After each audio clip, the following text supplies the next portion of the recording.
Okay, so what I've done is I'm filming the first question from the 2013 macro exam, free response, um, and in future you can always pause this, and that way you can read through the question after I've done or shown this for just a little bit. Then I'm going to go ahead and work on working through the answers without returning back to the questions themselves. So pause it, read through, and then you can watch the video after you've tried to answer the question yourself. Okay, so in part A of number 1, we're just simply doing the ASAD, aggregate supply, aggregate demand graph for the U.S. economy currently operating at full employment.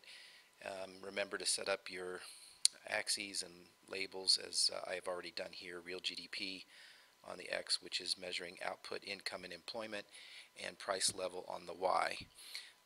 I like to start by drawing in my long run aggregate supply. Remember, it is perfectly inelastic or vertical, and that is always at whatever is the natural rate of unemployment, the NAIRU level, and designates potential output. And in this case, they want us to label that Y1. I'm going to make a note that it is associated with NAIRU since they are producing their potential full employment level of output.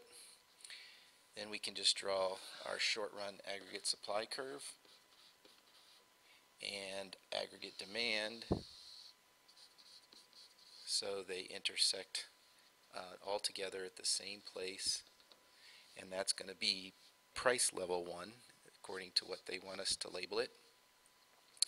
Don't forget, it's a good idea to put all the components of aggregate demand so we remember what things can cause the aggregate demand curve to shift. So this completes the part A of number 1. In part B, they want us to draw the loanable funds market, and again, setting up this with the correct labeling for our axes. We have the quantity of loanable funds on the x-axis and the real interest rate in percentage terms on the y-axis. So when it comes to loanable funds, we have an upward sloping supply curve, a downward sloping demand curve. They want us to show what happens to the interest rate after there is a change, an increase in personal savings in the U.S. So this was the U.S. loanable funds. So here we've got our original quantity. I'll call it Q1 R1, our equilibrium real interest rate and quantity of loanable funds.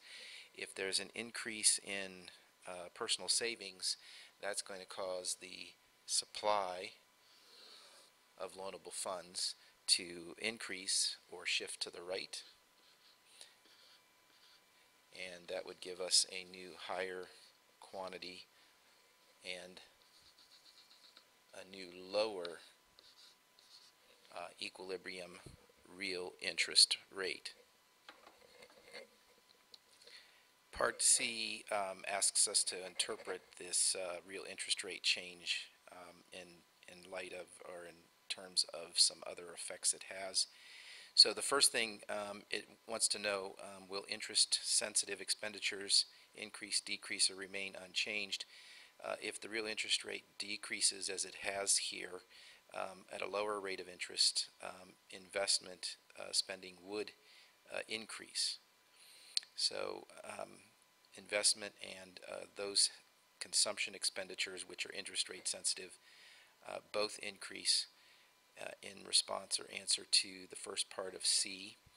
And the second part of C says what will happen to the rate of economic growth, and explain.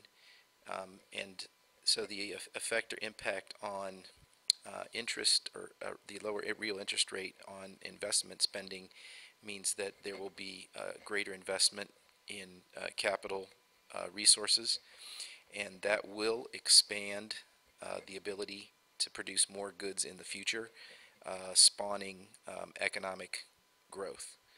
So the rate of economic growth would increase because we've increased our investment in these very important um, capital resources with the real interest rate falling. In Part D, we are supposed to draw the foreign exchange between the euro and the US dollar. So I've already labeled it for the euro foreign exchange market.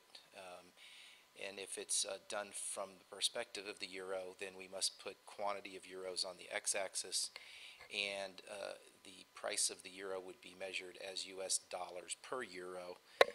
And so then we will have our initial supply of euros and demand for euros, and this is our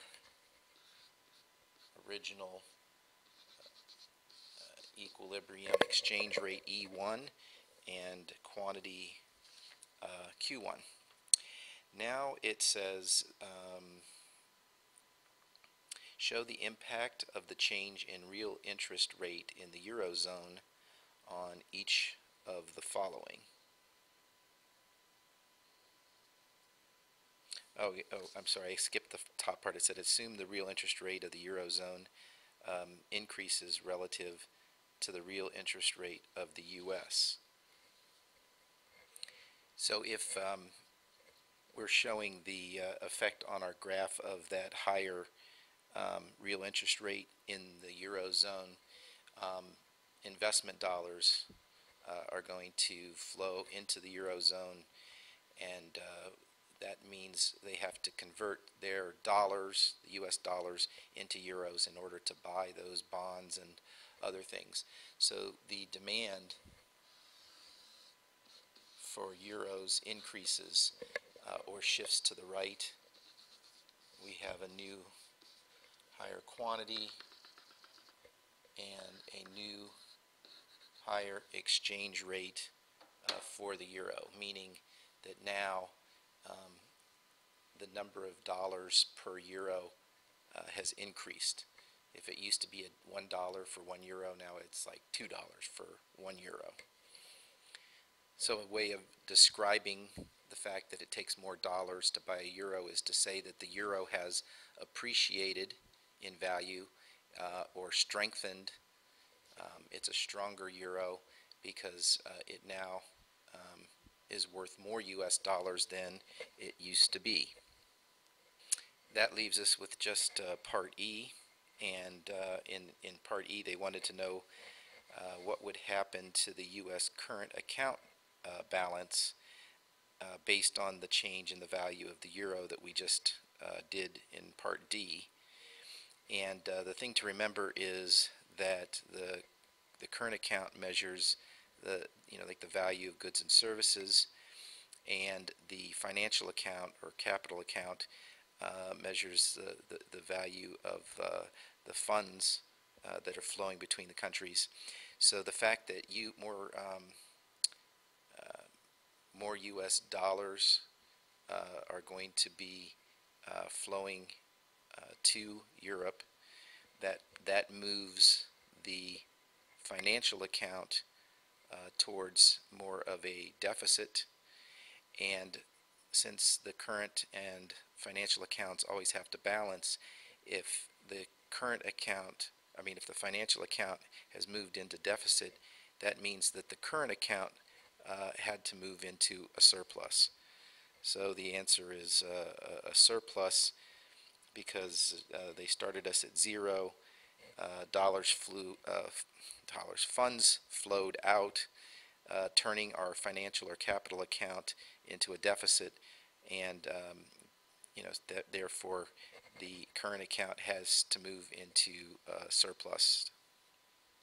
The end.